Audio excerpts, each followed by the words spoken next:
welcome everyone. For people that are joining us on YouTube, this is going to be a fun office hours today. This is going to be a really informal sort of introductory thing into what's going on in the world of CIDDL. So it is conference season here in academia. And one of the things we do in conference season is we want to highlight the things that we're doing as a center and the types of talks we're giving, and to inform everyone about the types of conferences they can go to. So this one is specifically focused on special education. It's our teacher education division for the Council for Exceptional Children. And this year, CEC TED is going to be in our own backyard in Kansas City. So we're looking forward to that in a few weeks. And the team here at CIDDL has a number of presentations that we're going to be busy giving and doing and engaged in throughout TED. And so today what we're going to do is take a few minutes to kind of highlight those things. And then as always, kind of open it up to questions that people may have here in the office hours. And again, if you're only watching this on YouTube, you're only getting part of the experience, because the office hours is actually, you could sign up within the CIDDL community and you can be participating. And then when we shut off the recording for YouTube, people can kind of ask any sort of questions they want out of any number of subjects they want. And it ends up being a pretty interesting dialogue back and forth. But Angelica, tell us what we're doing here in a couple of weeks in Kansas City at the TED conference. Sure. So I'm going to start off by just showing the TED website, where you can see their schedule at a glance. If you haven't had a chance, you can pop on over to their website to see what's going on. They are updating their app regularly. I'm going to also add that information into the chat. They are using an app called Eventscribe this year, and you can search for the TED 2025 conference. So let's get started with what CIDDL's doing.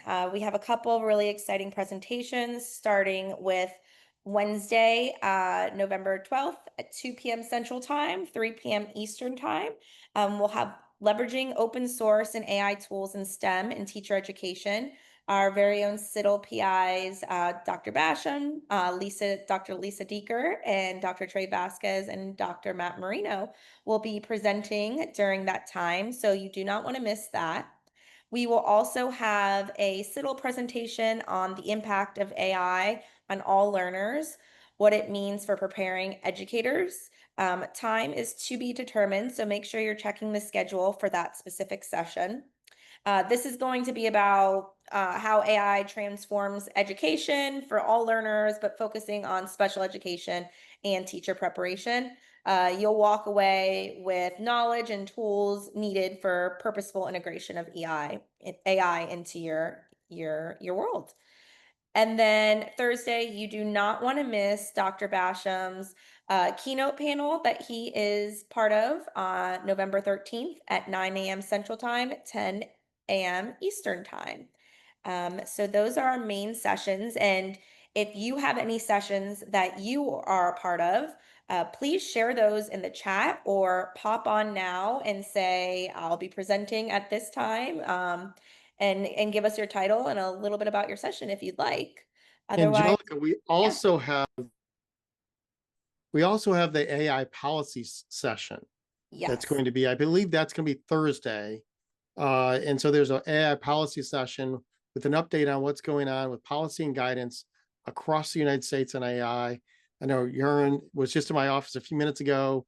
We were talking about kind of updates that are going on around the state, around the United States, and the policy and guidance coming out. And what's interesting is we're starting to see real changes within that landscape. Many more states that are now having AI guidance come out to schools. I don't know if you're ready to talk about any of it yet, but then also our big debate is kind of what is included in guidance, what's not included. There's now states that have procurement guidelines out, luckily, that focus on making sure that things are accessible, which is critically important, and something that CIDDL's always working on. So we're going to be having that discussion at TED as well. And then, like always, our sessions are going to be followed up on the CIDDL website with blog posts updating people what's going on. Yeah, definitely. So Okay. is that the overview of what's going on at TED for us? Yeah, that's the overview for TED. This was really just office hours for us to kind of connect and decide where we can connect at TED this year. Since it's in uh, KU's backyard, we will all be there and we're excited to see everyone that is able to join. If you're not able to join, make sure you reach out to us virtually so we can continue conversations with you about any of our presentations. Um, uh, let's see, are there any questions or does anyone want to share their presentations?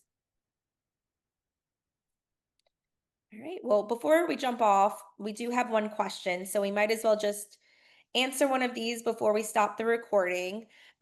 This question is about what tips do you have for making the most of the TED sessions, both as a presenter and an attendee? Well, I can say as a longtime TED person who's gone multiple times to multiple conferences, without telling my age, it's been many, many conferences. Um, I would say that it's important, I think, to look ahead of time. I think that now that there's an app, I know the app's being updated, they're continually updating the schedule with Mhm. things. But as they're updating the app, it's important to, if you get time, to look through those things and kind of figure out what you want to attend beforehand. Just in looking at it the other day, I saw a number of phenomenal looking presentations I wanted to go to.